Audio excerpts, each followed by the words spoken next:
The Florence Wagon Works was a wagon manufacturing plant in Florence, Alabama. The factory was founded on the banks of the Tennessee River in 1889 by A.D. Bellamy. By 1904 the works employed 175 and produced 15,000 wagons annually at its peak.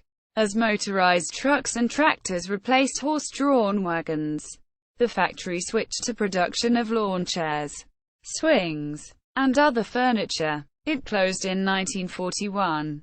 The site is adjacent to Wilson Dam, and it owned by the Tennessee Valley Authority. The University of Alabama Department of Archeology surveyed the site in 1993. Portions of 17 buildings and structures remain, but only in ruins. The most intact structure is a wooden trestle that carried the Louisville and Nashville Railroad line over a creek. The site was listed on the National Register of Historic Places in 1996. References